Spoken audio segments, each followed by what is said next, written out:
Aujourd'hui, petite FAQ. Tranquille, on est dans mon ancienne école primaire. Vous m'avez posé beaucoup de questions sur Instagram et pour essayer de rendre le truc un peu plus dynamique, je vais en même temps que je réponds à vos questions, je vais faire une petite session de skate. Comme ça changera un petit peu. Et la raison pour laquelle je suis avec le skate et non pas avec le BMX, c'est parce que je me suis fait une sorte d'entorse à l'index et du coup je peux tout simplement pas faire de BMX. Avant de commencer la vidéo et de rentrer dans le vif du sujet, je vais vous poser moi une question. Alors je compte sur vous, répondez tout de suite là dans les commentaires maintenant, comme ça c'est fait, puis après vous pouvez profiter de la suite de la vidéo. Vous savez, d'apparence, ma chaîne elle est consacrée uniquement au BMX, mais comme vous le savez peut-être, j'aime aussi faire d'autres trucs. J'aime bien faire du skate, j'aime bien faire de la trotte. Et ma question c'est, est-ce que si un jour je sors une vidéo que de skate par exemple ou que de trottinette, mais enfin en gros une vidéo qui n'est pas du BMX, est-ce que vous allez, je sais pas, réponse A, vous désabonner, réponse B, regardez la vidéo et vous allez apprécier, peu importe le contenu que c'est, réponse C, vous allez ouvrir la vidéo, vous allez voir que c'est pas du BMX, alors vous allez mettre un pouce rouge et vous allez quitter. En fait voilà, je voudrais juste avoir un petit peu votre avis dans les commentaires pour que si un jour je fais une vidéo qui n'est pas du BMX, juste histoire d'avoir un petit peu, savoir à quoi m'attendre on va dire. Donc maintenant je vais rouler un petit peu par ici et au fur et à mesure je vais répondre aux questions que vous m'avez posées sur Instagram.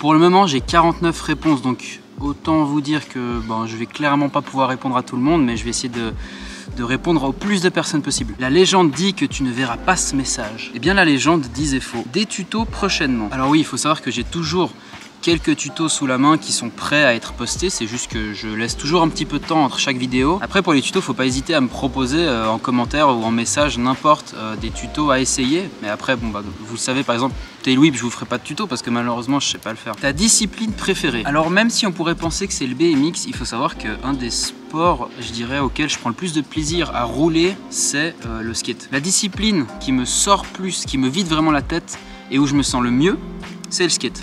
Mais après, je suis plus doué en BMX, donc je fais plutôt du BMX. Si j'avais pu choisir dans ma vie d'être pro dans un truc, ça aurait été le skate. Parce que je trouve que c'est juste trop stylé le skate.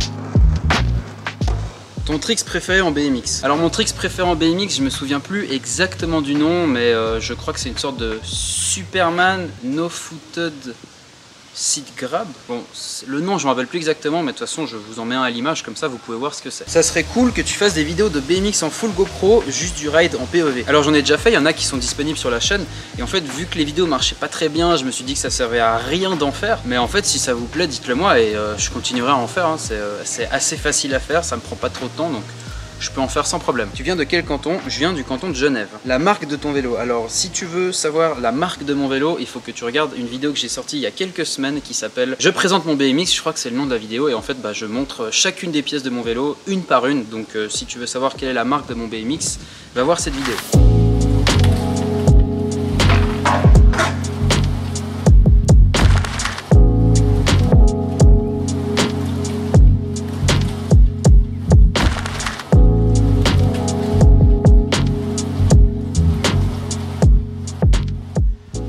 Le tricks en BMX que tu es le plus fier? Alors le tricks dont je suis le plus content, c'est un tricks que j'ai fait qu'une seule fois dans ma vie, d'ailleurs il faudrait que je m'y remette, ce serait vraiment cool. C'est un tricks que j'ai fait dans une vieille edit et on m'a dit que ça s'appelait un Superman seat grab. Alors c'est pas un Superman seat grab en fait, hein, mais c'est juste que j'enlève mes deux pieds, je chope la selle et je me remets dessus.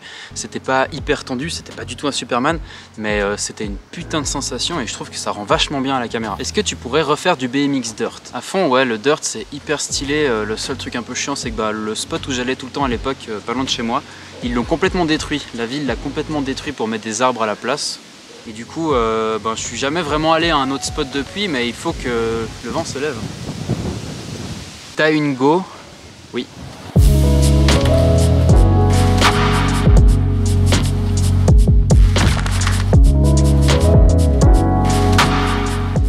Pas de questions, juste je kiffe ton taf sur les vidéos, merci, ça fait plaisir. Ça fait combien de temps que tu roules en BMX? Ça fait des années. Le nombre d'années exact, je sais pas. Je pense bien 7-8 ans. Après, j'ai jamais roulé comme un malade, donc c'est pour ça que j'ai pas un niveau de fou. Faut savoir aussi que je switch tout le temps entre la trotte, le skate, le BMX, même le trampoline, le ski, plein de trucs différents. Du coup je me suis jamais vraiment fixé sur une seule discipline. C'est pour ça que quand je dis aux gens que ça fait 7 ans que j'ai fait du BMX, ben, ça les choque un petit peu. C'est vrai que je devrais peut-être avoir plus de niveau, je sais pas. Mais moi pour moi le plus important c'est vraiment de se faire plaisir. À quand un comparatif cassette vs free coaster? Je pense qu'aussitôt que mon doigt va mieux et que je peux refaire du BMX, ben, je tournerai cette vidéo. Pourquoi changer d'avis à propos de tes chaînes YouTube? Bah, c'est juste qu'en fait avec un petit peu de recul, vu que cette chaîne là elle avait quand même déjà 17 000 abonnés, je trouvais ça un petit peu du gâchis de l'abandonner. Donc bah voilà, je me suis dit que j'allais revenir sur cette chaîne là pendant un petit moment. Je sors 2 vidéos par semaine. On va essayer de relancer le truc et bah, le plus important c'est vous.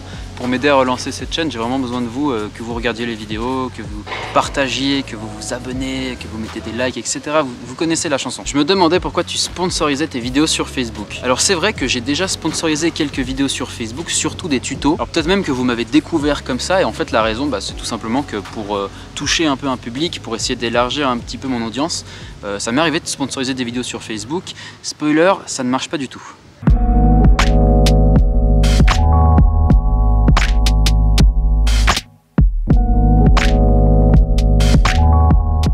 Je fais une petite parenthèse, ceux qui ont regardé la vidéo jusque là, dites-moi dans les commentaires ce que vous en avez pensé jusqu'à maintenant. Parce que actuellement je tourne pas avec ma caméra habituelle, j'ai acheté autre chose, peut-être que j'en ferai une vidéo, je vous en parlerai. Mais en gros voilà, je suis pas encore méga habitué, j'ai l'impression d'avoir fait 2-3 petites erreurs. Alors dites-moi si la qualité de la vidéo, la qualité du son aussi, dites-moi si ça vous plaît.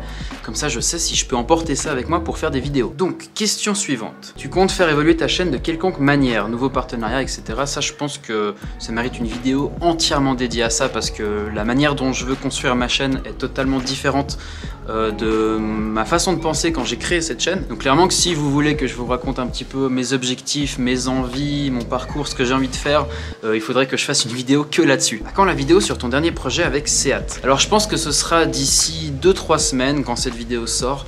Parce qu'il faut savoir que ce qui est un petit peu long dans les projets avec les marques, en fait, c'est pas forcément le montage, mais c'est aussi qu'il faut que l'entreprise, enfin la marque avec laquelle j'ai travaillé, elle valide la vidéo. Et c'est souvent ça qui est le plus long. Est-ce que vous comptez refaire une vidéo avec Benjamin Priant? Est-ce que vous comptez refaire une vidéo avec Benji Friand? PS, vous êtes trop fort. Alors là, tout de suite, maintenant, c'est pas prévu. Mais sans aucun doute, je pense que dans le futur, il le sait peut-être pas encore, mais je pense que dans le futur, on va clairement refaire une vidéo ensemble.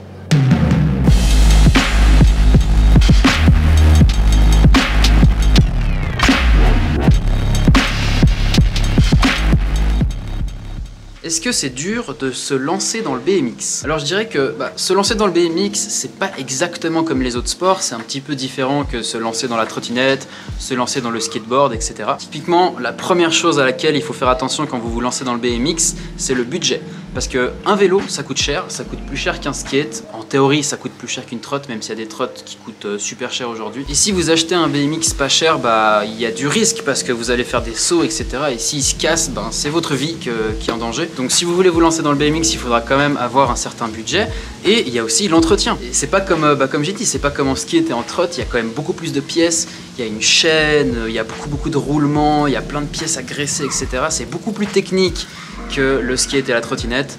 Et du coup, c'est pas parce que vous achetez un BMX à 1000 balles que vous allez plus jamais rien dépenser. Vous allez dépenser en pneus, en chambre à air, en poignées, en chaîne, en pédales, en tout ce que vous voulez. La deuxième chose à laquelle il faut penser avant de se lancer en BMX, c'est est-ce qu'on a vraiment envie de se faire mal? Parce que quand on fait du BMX, je vais pas vous cacher qu'on se fait mal. On se fait mal autant physiquement que mentalement, mais ça c'est presque dans tous les sports, j'y reviendrai après. Déjà physiquement parce qu'il y a tellement de pièces en métal qui dépassent de partout que forcément quand vous allez faire du BMX, vous allez pas y échapper, vous allez vous faire mal, vous allez vous prendre des retours de pédale, vous allez vous ouvrir les jambes, vous allez vous ouvrir les mains, vous allez vous faire mal. Donc il faut déjà être préparé à ça parce que je pense que parmi la plupart des sports urbains, c'est clairement un de ceux où vous vous faites le plus mal. Et quand je disais vous vous faites mal mentalement, en fait c'est simplement que c'est un sport où il faut énormément de patience, énormément d'endurance, il faut aussi de la force, etc. Et beaucoup de force mentale parce que d'essayer 20 fois un trick sans jamais y arriver après des mois, après des années, c'est pas facile. Et il vous faudra un mental d'acier pour progresser. La troisième chose à laquelle il faut faire attention, c'est votre âge. Parce que par exemple, comparé à un skate qui est léger, à une trottinette qui est relativement accessible, on peut assez facilement s'amuser à faire des bunny hops, ce genre de tricks, et le BMX c'est beaucoup plus lourd et si vous êtes très jeune et que votre corps et votre musculature n'est pas encore bien formé, vous allez vraiment galérer. Alors après bien sûr aujourd'hui il existe des BMX de plus petite taille pour les enfants et ça c'est juste parfait, mais si vous regardez cette vidéo et que vous êtes très jeune, sachez que ça va pas être facile de commencer le BMX et il y a des gens qui commencent vraiment le BMX tard, une fois qu'ils sont musclés, une fois qu'ils ont grandi, etc. La quatrième chose à savoir, c'est que si vous n'avez pas vraiment de skatepark autour de chez vous, pas de dirt, pas de module, etc., vous allez probablement vous ennuyer un petit peu par rapport aux autres disciplines. Ce que je veux dire par là, c'est que si vous avez un terrain plat, vous allez facilement pouvoir vous entraîner à faire de la trotte, à faire du skate,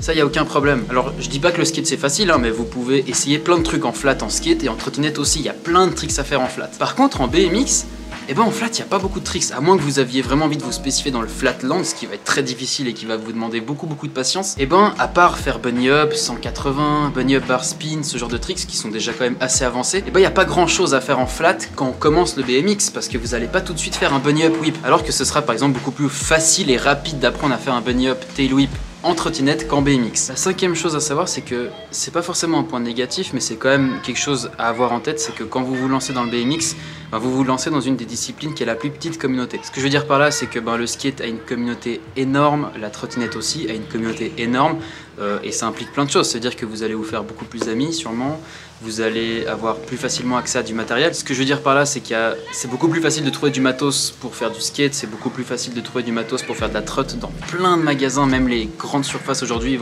ils vendent des marques de trotte très bien.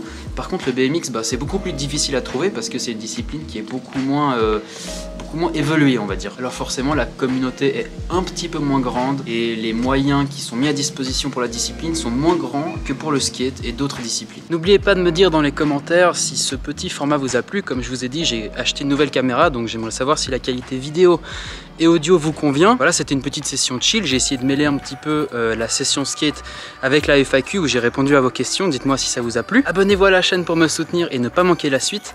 Et moi, je vous dis à très bientôt pour une nouvelle vidéo.